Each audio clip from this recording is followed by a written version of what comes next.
going on, everybody? Sunday night, Easter Sunday. I'm just sitting here in the meth end of town, spitting in my Easter egg. Yeah, nice quiet holiday. You know?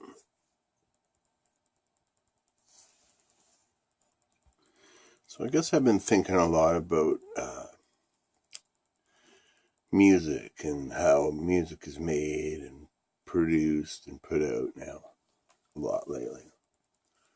Because, as I often say, my whole life I wanted to be a recording and touring musician, you know what I mean?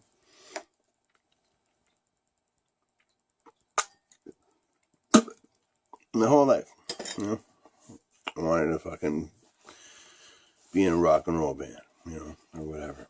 And,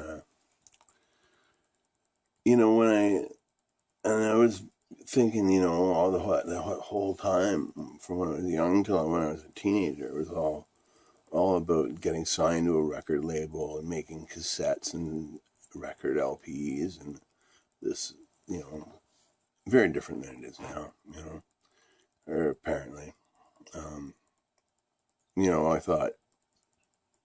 I didn't think anything about marketing or creative control or anything like that, and how, with the advent of things like social media, a lot of that old school record music business game is kind of dying, because it's different.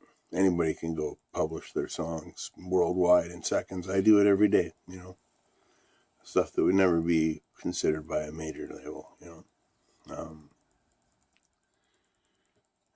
I just find it interesting,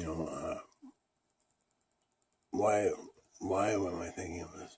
Yeah, it's pretty much the 20th year anniversary of a CD I made called Broken Chair.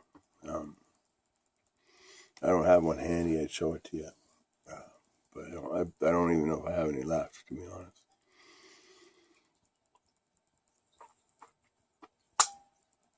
And you can still look up the review of it from Exclaim magazine from 20 years ago in online. Just punch in Patrick Walsh Broken Chair review Exclaim magazine into Google, and it comes up. It's a pretty good review, But it's the 20th year anniversary of making CDs, or me making CDs, pretty much. And that was the first CD I made. I made cassettes before that, and just duped them on my home duper, passed them out to friends and stuff, But yeah, and now, it's just everything's all digital download, and it's when I make a record for Mirkwood, it's I record the songs at home for free. I mail them off for free through the email. Kurt does what he does, and he works for free. He does a lot for free, but he does what he does for free, and it gets put out in the world. The artwork for it is usually acquired quite cheaply from what I gather, or at a good cost, I think that's usually the most expensive part anyway in any recording project is the artwork. But yeah, I have a release pending with Mirkwood that I hope is still in consideration of nothing. It's just a straight up harmonica record. It's just me and playing harmonica blues. But I'd say it's way more of a punk rock record than a blues record in lots of ways, just because of the way it's recorded and stuff, the sound and feeling it gives off. But I know Kurt's busy doing a bunch of stuff with Mirkwood right now, and there's no timeline on it, or even it could happen a year from now. Who knows, But it's cool. Yeah, so it's cool with the way music goes now, because you just can publish it And like here on YouTube's, I could just sit here and stare at the screen and spit tobacco into this cup for fucking 15 minutes and publish it. And, maybe somebody would watch it. It's weird, how you can do stuff. It's really cool. It's like, I think, thing that I reflected on this earlier in an earlier vlog about doing the legwork. This is something kids today in music will never know.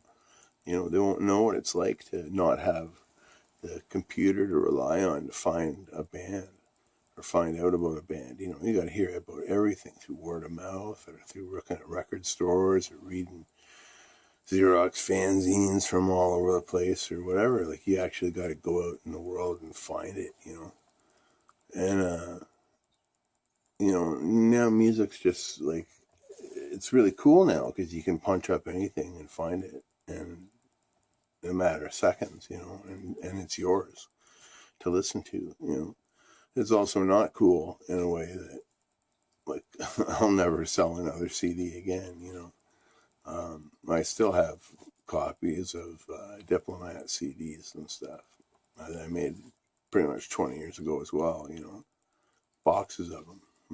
They're never going to sell,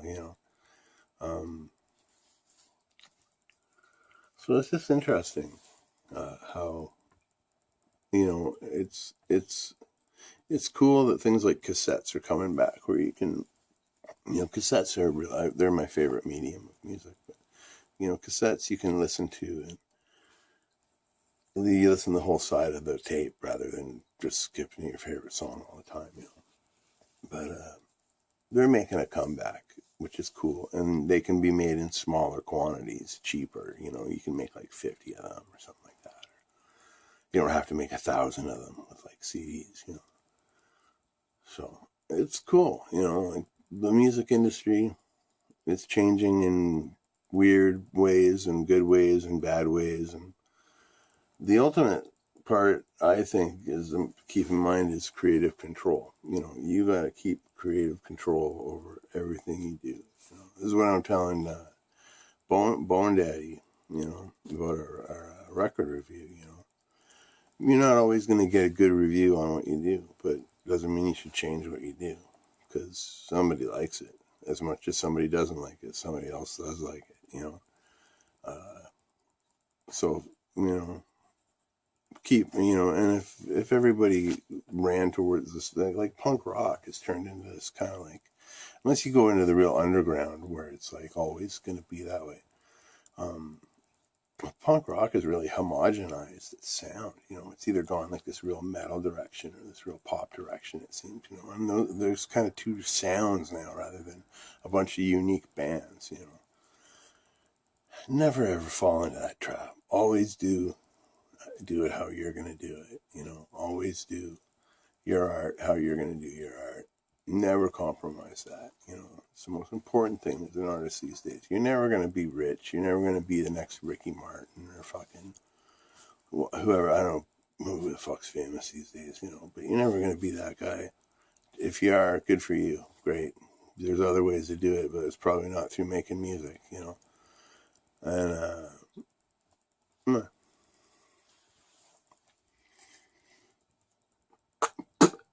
that's my big repetitive fucking rant on the music scene. So I hope you're all good and well.